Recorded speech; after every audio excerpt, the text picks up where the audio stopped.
Four generations, one workplace, and more friction than many organizations are prepared to handle.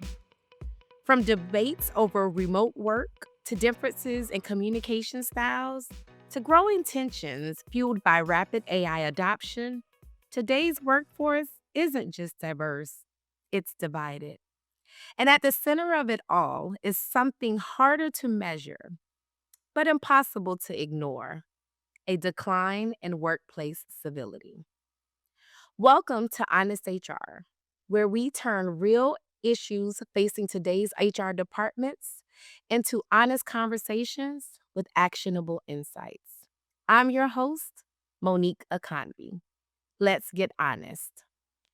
Today, we're diving into how HR leaders turn generational differences from a source of tension into a strategic advantage. Joining us is Dr. Unnatti Jain, generational diversity researcher and CEO of Bridging the Generations.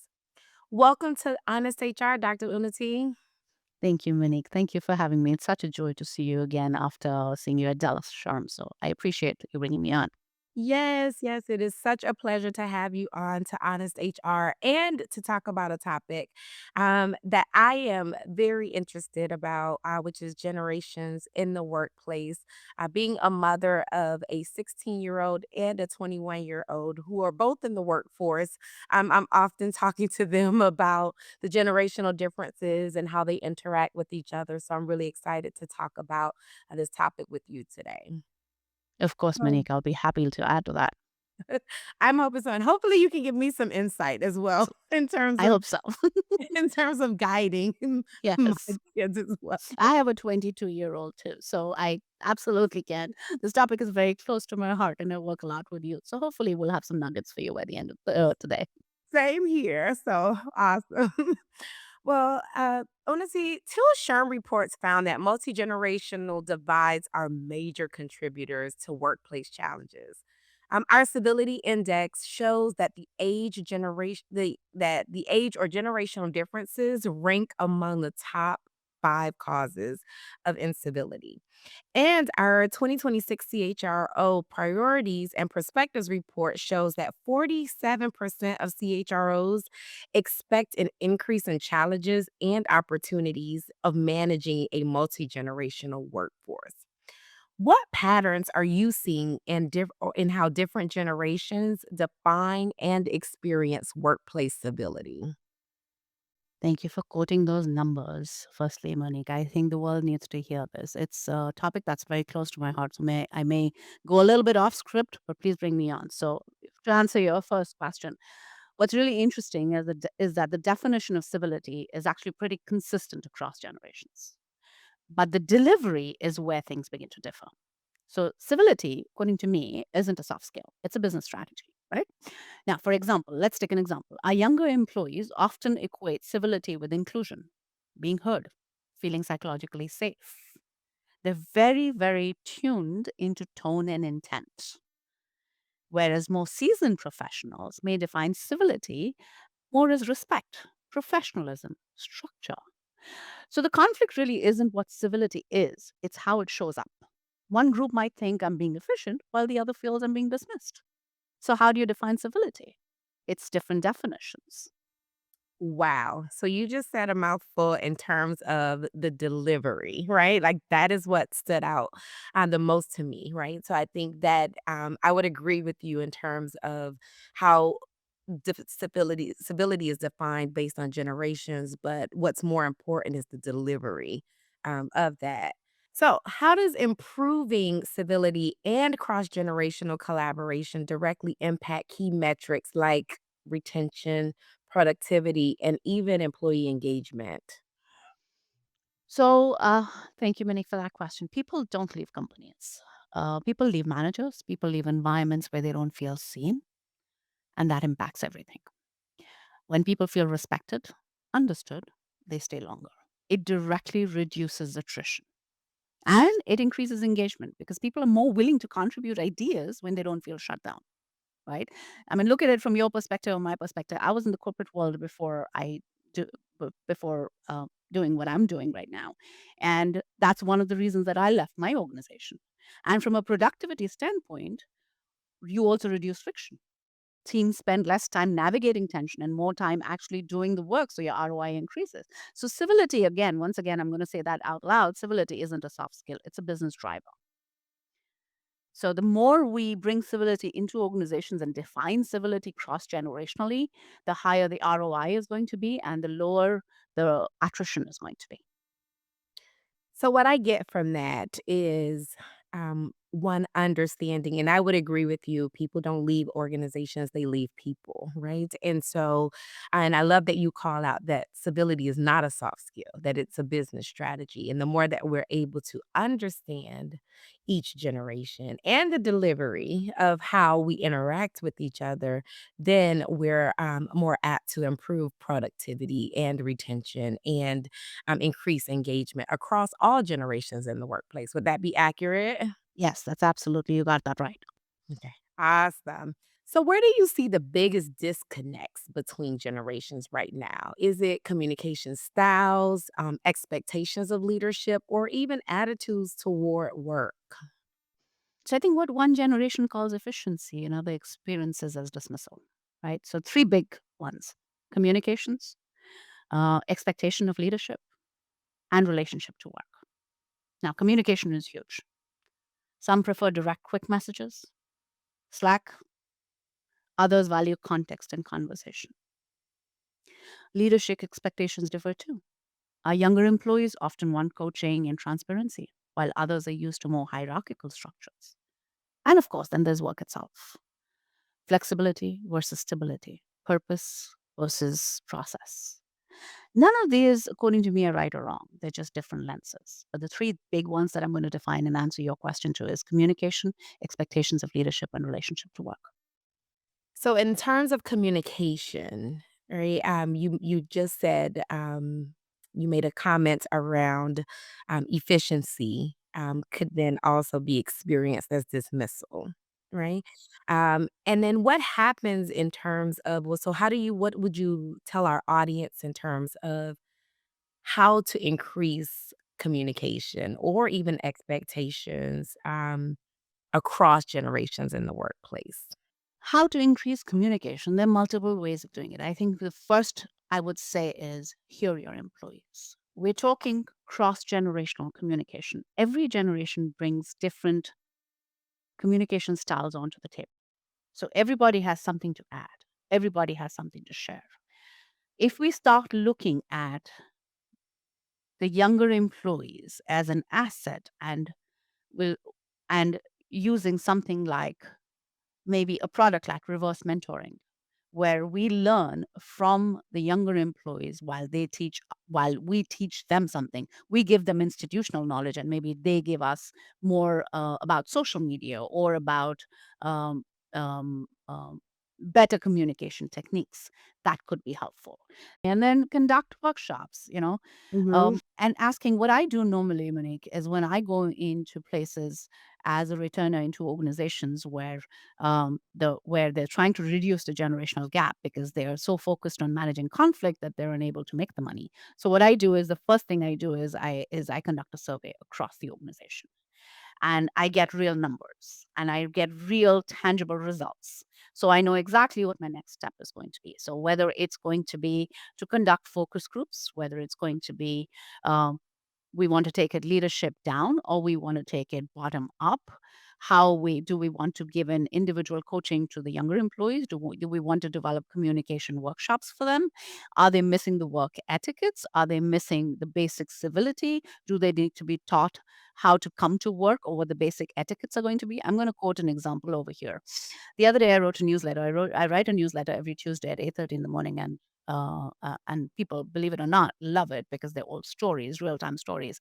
There's somebody who wrote back and said, spot on. And this is an example. I don't need to quote the newsletter, but I'll give you the example. He said, I just hired a 23-year-old straight out of college. And this was his first job. And we started working on a mailing project. And he came up to me and one day and he said, what do you want me to do with this? And I didn't know. I looked at him very confused. And no, he said, what do you want me to do with these stickers? And I looked at him very confused. I didn't know what he was talking about until I looked down. And guess what they were? What were He was they? doing a mailing project. So what do you Okay. think that was? Stamps. Labels? Stamp. Stamps. And at that moment, he said, I had an eye opening experience. And that's the time that I understood that this is a learning experience for me. I cannot presume what this generation knows because they're coming from a place where they haven't seen these things. They were not born with it, they were born in a completely different world. So I have to take the time to train them versus blame them for not knowing basic etiquettes or basic work ethic. Right. You know, if I think about it, I don't know if my kids know about stamps. Right? I mean, let's look at it. Let's think about it. I mean, these are things that they haven't seen. They were born into a completely different world. So it's Yes. something to think about. Oh, that's a really good example. Thank you for sharing that. How do generational communication styles contribute to the perception of incivility? And what are the real business consequences when these misunderstandings go unaddressed? Oh, I can go on and on about this. Okay. So I think, firstly, we don't have a generational problem. I think we have a translation problem. Ooh, hold on. Say that again. We don't have a generational problem. We have a translation problem. We have 5 generations in the workforce right now, and all of them are speaking different languages. So a lot of what we call incivility is really misinterpretation. Right? So, for example, a short email, when somebody writes a short email, writes K or um, I don't even know the words. Okay, okay. It might feel efficient to one person, but abrupt or dismissive to another. Right? For instance, forget about the newer generation. Let's take the older generations, the veteran generations. I don't like to call them the older generations, the veteran generations. Somebody may write Unnati and then the email. Somebody may write Dear Unnati and then the email. Somebody may write Hello Unnati and then the email. Right? Now, from their perspective, they're being professional, they're being straight up, they're being to the point. For the other person who's receiving the email on the other end may find, oh, this is quite abrupt. Right? So it's a question of translation, misinterpretation. Now, interrupting might be seen as engagement in one generation. You have a room full of people, and so let me first complete my first thought. Interruption might be seen as engagement in one generation and disrespect in another.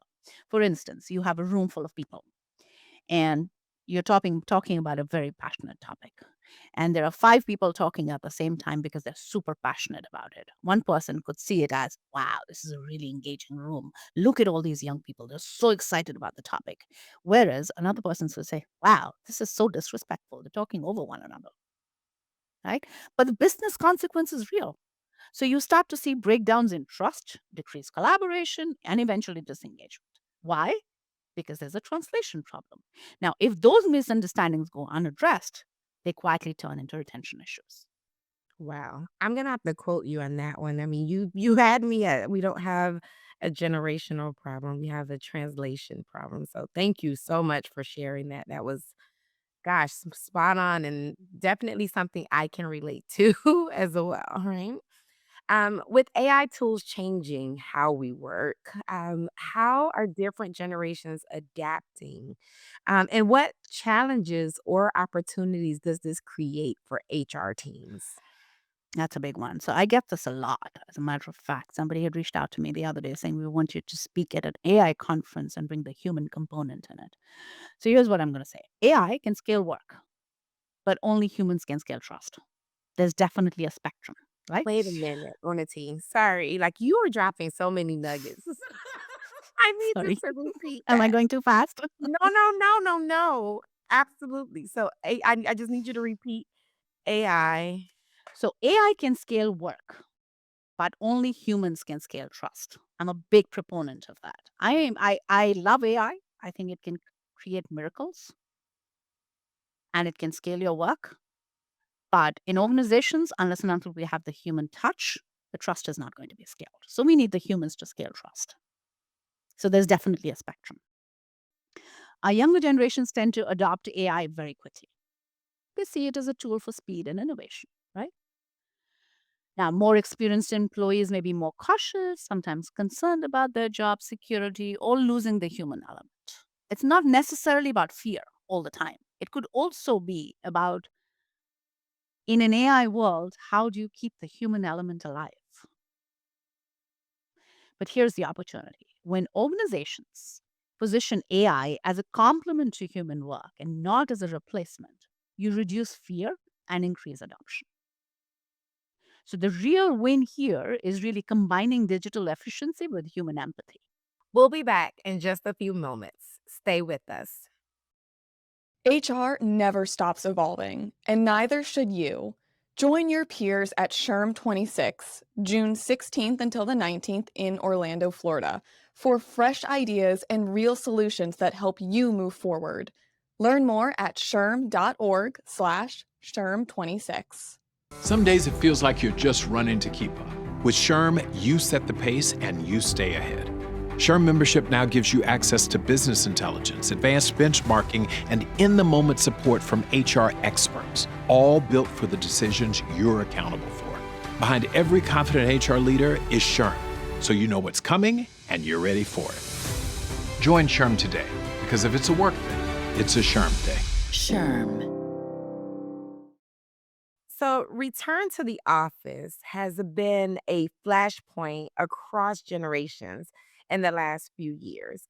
How can HR navigate these differences without creating further friction?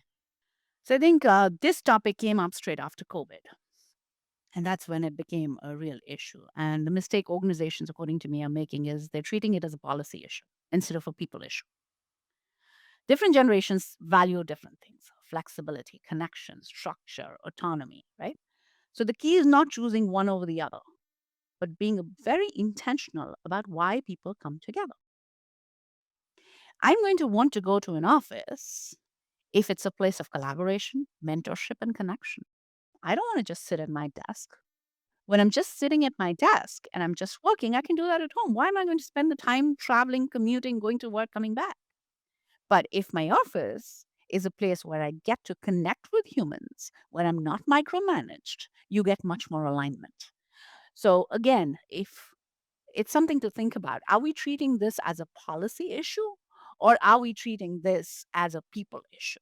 The minute we make it a people issue and our workplaces change, that's when the shift will happen. If you see all of the successful companies have a very flexible schedule for their employees, whether that's Google. I can't quote numbers because I don't have numbers in front of me, but Google, Amazon, all of these places, the big companies that we're talking about, they have a very flexible schedule and there is no micromanaging. So it's more about creating the environment, right? More of an environment, rather than saying, we need you to come in the office just because we need you to come in the office. It is more of having that people centered focus and creating that environment where employees, no matter what generation they're a part of, They want to come to work. and they want to come. Yes. Right. I mean, when I wake up, I should be excited to go to work, that I'm going to get to learn, I'm going to get to be mentored, I'm going to be able to collaborate, connect with other humans of different, learn from each other. That's when you want to go to work. If I have to sit at my desk, it's not exciting to me. Yeah, and imagine a world like that, right? Imagine a world where everyone woke up excited to go Correct. to work, Come to right? go to work. The SHRM Civility Index data also reveals that different generations largely agree on what constitute uncivil behavior. It divides it into two specific areas. It divides it into specific uncivil behaviors in the workplace, such as belittling or insulting a colleague in front of others, maybe frequently interrupting. You talked a little bit about that, interrupting others during meetings where one can see that as collaboration, and an engaged group where another can see that as, being disrespectful, or dismissing or ignoring someone's ideas or another team member's ideas as well. So while generations may perceive themselves as distinct, their judgments on incivility are actually strikingly similar. How can organizations create a culture where generational differences are seen as as a competitive advantage rather than this source of conflict? So I think there are two questions here. Let's address one by one. So one, we say, when while generations are perceiving, correct me if I'm wrong, themselves as distinct, their judgments in civility are strikingly similar. Now, I'm going to say that's an opportunity. If everyone agrees that things like interrupting, dismissing ideas, or public criticism are uncivil, then they already have a shared foundation, right? From there on, it's a question of leveraging strengths. Younger employees bring adaptability and innovation, and more experienced employees bring context and institutional knowledge. So now, leading on to your next question on that, so how can organizations create a culture where generational differences are seen? I think it starts with a mindset shift. Organizations have to stop managing generational differences again as a problem to solve and start leveraging them as a strength to scale. How are we identifying the strengths of different generations in the workforce and focusing on the strengths rather than the issues that are arising in the workplace? Because the reality is, each generation brings something critical to the table. Every human being is unique. We can put generations as labels, and I don't like to do that. I like to put generations as a context, because putting generational label on somebody is putting them in a box. It's not necessary that they're like their generation. They're unique in who they are and what they bring to the table. So each generation brings something critical to the table. You've got innovation, adaptability, and fresh thinking from younger employees. And then you have, of course, experience, context, institutional knowledge, strategic depth from all our tenured professionals. When these are siloed, you get friction. But when they're integrated, you get better decision making, right? Do you agree Yes. so far with me? I am amen in everything that you're saying. So yes, I agree. Thank you. So, practically, that means creating intentional opportunities for collaboration, not just working side by side, but learning from each other. Things like, now I'm going to give you a practical example, reverse mentoring, which has been there for years. We just need to step up our game on that, right? Reverse mentoring, cross generational teams. Are we look when we're designing project teams, are we very intentional about who we're placing on these project teams? Do we have the five generations, each of them in that team to bring to break those silos and bring multi-generational perspective? And then of course, open dialogue around communication styles can make a huge difference. And recently, I thought of this. I was speaking to somebody, and they said, how do you feel about bringing in a generational coach? They should be given an opportunity to be coached to decrease attrition and to increase workforce retention and help them come up to par identifying their strengths. And let's call them a generational coach. I think every organization needs to consider that person who has that knowledge, who has that expertise, who understands strengths. Another thing that I think is extremely important is for leaders to set the tone. If leadership models curiosity instead of judgment, simple statements like, help me understand your perspective, instead of, that's not how we do it. It changes the entire culture. And now the biggest thing is this: focus on shared values over surface level differences. I've just developed a course which is in the process of being accredited. It's called a certified generational professional, which we are offering to leaders, which gives them, it's a 12 module course, an hour each. So it's not heavy on the leaders. We're offering it to organizations where we are saying, here is the course, make it a part of your leadership development training, and let your leaders understand what are generational differences. How do each of these generations work? That's a starting point, right? So, as we've seen, most generations actually agree on what respect and civility look like. So, if you anchor the culture in those shared expectations, the differences become assets and not obstacles. And at the end of the day, diversity of thought is only powerful if people feel safe, heard, and seen. Wow. I agree with you 100%.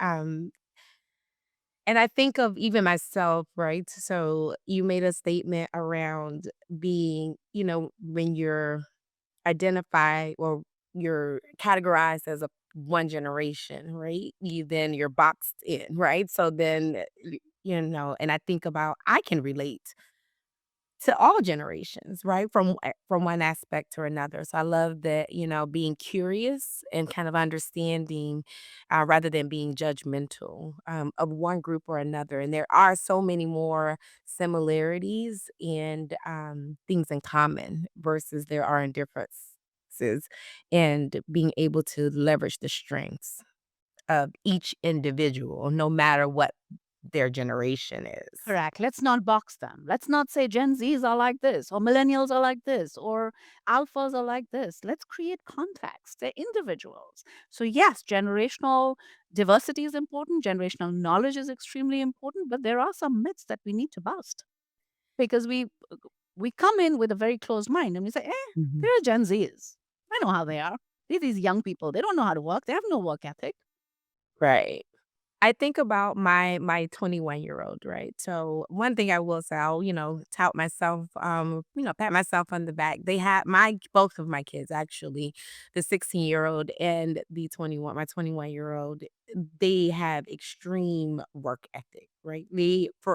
I have to tell them, take some time off, right? Good job, mom. Good job, mom. Take You've some done time off. amazing. And, Yeah, and, and you can take the credit for that. I'm preaching to myself even when I tell them that, and they look at me, they're like, who imagine who we got this from," right? Yes, absolutely. That's what I'm I saying. Role model is extremely Yes, important. I always tell parents, I said, don't worry about they're watching you. Worry about don't worry about what they're not listening to you. Worry about they're watching you. that's good, yes. Absolutely.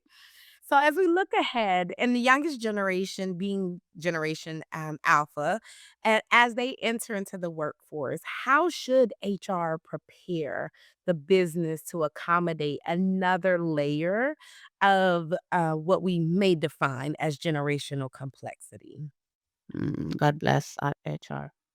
Generational Generational Alpha is going to raise the bar even further on personalization, technology, integration, purpose. They're already coming in really strong. So I think HR needs to now start by building adaptable systems, not rigid ones. We have to bring in flexibility, prioritizing, continuous learning and development. I mean, think of it. Gen Zs are the way they are in terms of learning, in terms of being present, in terms of being, um, showing, saying we want more flexibility. So Generation Alpha is going to be a step further. So I think Mhm. so HR needs to build adaptable systems, not rigid ones. They need to prioritize continuous learning and development.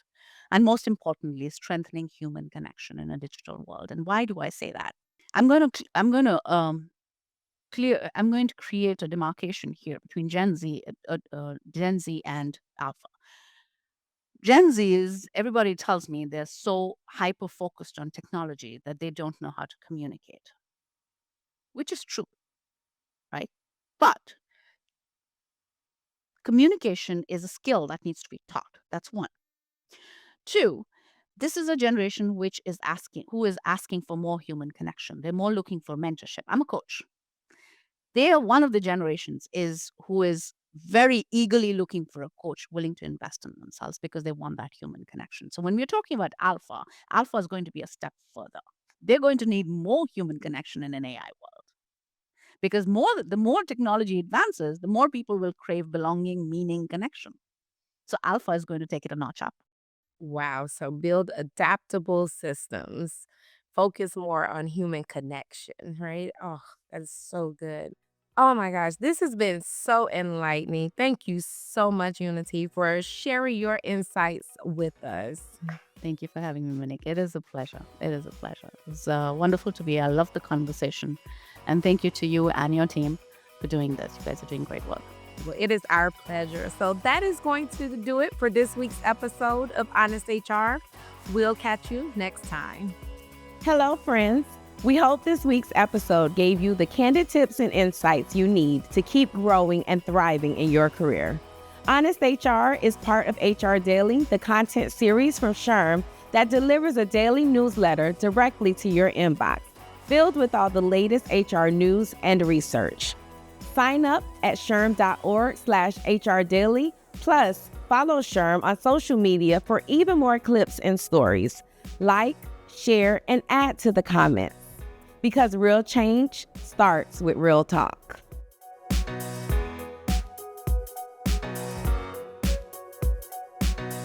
SHRM. This podcast is approved for 0.5 professional development credits, also known as PDCs, towards SHRM-CP and SHRM-SCP recertification. Enter the following PDC activity ID in your SHRM activity portal to log your credit. 27XHQJ7. Again, the PDC code is 27XHQJ7. This code expires May 1st, 2027.